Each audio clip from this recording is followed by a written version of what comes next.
Assalamualaikum warahmatullahi wabarakatuh. Perkenalkan, saya Nur Hasanah dari kelas 2A Kebidanan Poltekkes Kemenkes Tanjung Pinang. Di video kali ini saya akan mempraktekkan bagaimana konseling dan penapisan KB. Selamat malam Ibu, perkenalkan saya Bidan Nur Hasanah yang bertugas pada malam hari ini. Ada yang bisa saya bantu, Bu? Saya mau konsultasi KB. KB, kira-kira Ibu ingin memakai KB apa ya, Bu? KB 3 bulan. 3 bulan, jadi suntik 3 bulan ya, Bu? Ya. Baik Bu, sebelumnya saya akan menjelaskan tentang metode KB 3 bulan ya Bu. KB 3 bulan itu mengandung hormon progestin. Nanti setelah Ibu ber-KB, Ibu harus melakukan kunjungan ulang 3 bulan sekali untuk dilakukan penyuntikan lagi. Dan suntik KB 3 bulan ini akan disuntikan di area bokong Ibu ya Bu. Selain suntik KB 3 bulan, itu juga ada beberapa metode KB lainnya seperti metode alamiah, itu ada MAL, metode kalender, metode senggama terputus, ada KB hormonal, itu pil kombinasi, cincin vagina dan koyok kombinasi.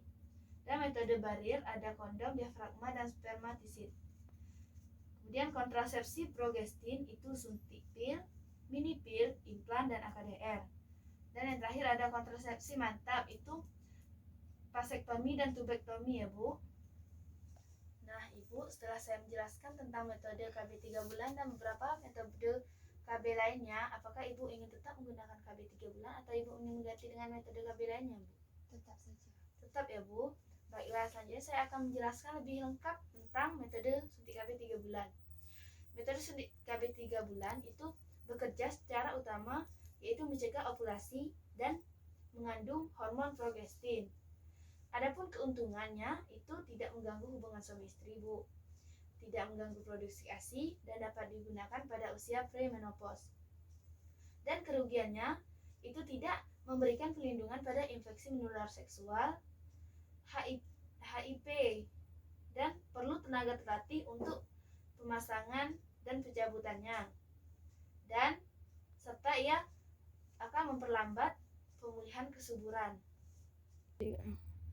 Adapun yang tidak boleh menggunakan alat kontrasepsi ini ialah yang memiliki tekanan darah tinggi ya Bu, menyusui bayi kurang dari 6 minggu, dalam keadaan hamil, punya penyakit diabetes, merokok, dan usia kurang dari 35 tahun, menderita stroke dan jantung.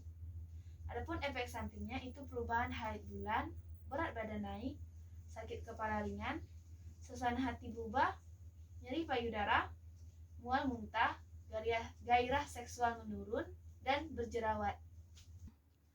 Baiklah, apakah Ibu ada pertanyaan, Bu? Tidak. Tidak ada ya, Bu. Selanjutnya kita akan melakukan penapisan kehamilan ya, Bu. Apakah Ibu mempunyai bayi kurang dari 6 bulan? Punya. Punya ya, Bu. Ibu melakukan hubungan seksual sejak haid terakhir ada? Tidak. Tidak.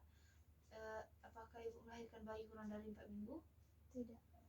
Apakah terjadi keguguran dalam 7 hari terakhir? Tidak. Tidak ada ya, Bu. Sekarang Ibu apakah dalam siklus haid? Tidak. Tidak. Sebelumnya sudah menggunakan metode kontrasepsi secara tepat? Tidak. Tidak.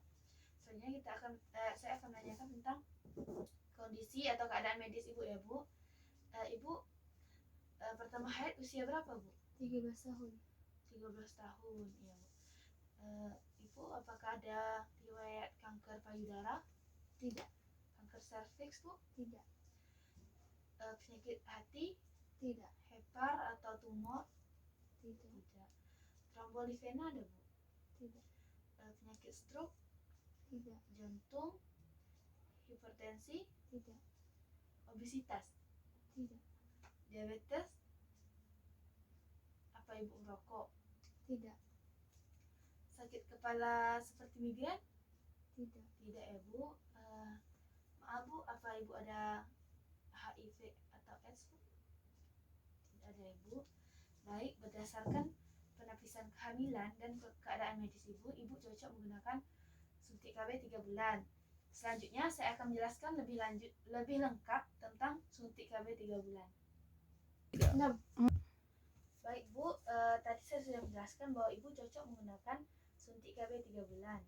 Adapun cara kerja dari suntik KB 3 bulan ini, ia bekerja secara utama untuk mencegah ovulasi dan mengandung hormon progestin. Adapun keuntungan dari pemakaian KB 3 bulan ini, ia tidak mengganggu hubungan suami istri, Bu. Tidak mengganggu produksi ASI dan dapat digunakan pada usia menopause, pre-menopause.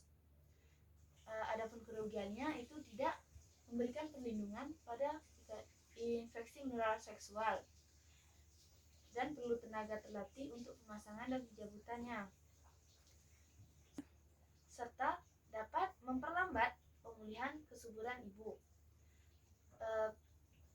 Perempuan yang tidak boleh menggunakan kontrasepsi ini itu perempuan yang menyusui kurang dari 6 minggu, yang memiliki tekanan darah tinggi, dalam keadaan hamil, punya penyakit diabetes, merokok, stroke, jantung, dan usianya kurang dari 35 tahun. Efek sampingnya itu perubahan haid bulan, berat badan naik, sakit kepala ringan, nyeri payudara, suasana hati berubah, mual muntah, gairah seksual yang menurun, dan jerawat. Baik Bu, sampai di sini apa ada yang ingin Ibu tanyakan?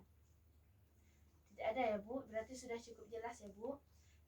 Ibu jangan khawatir, nanti ketika penyuntikan kita akan melakukannya di ruangan tertutup sehingga privasi Ibu terjaga. Baik Bu, nanti sebelum dilakukan penyuntikan itu akan ada pemeriksaan tekanan darah, pemeriksaan berat badan, dan pemeriksaan dalam ya Bu. Nah, sampai sini apa ada yang ingin Ibu tanyakan? Tidak ya Bu, berarti sudah cukup ya Bu. Nanti saya akan berikan Ibu kartu KB dan saya akan menuliskan biodata Ibu. Baik ya Bu, sekian dan terima kasih. Selamat malam Ibu. Malam.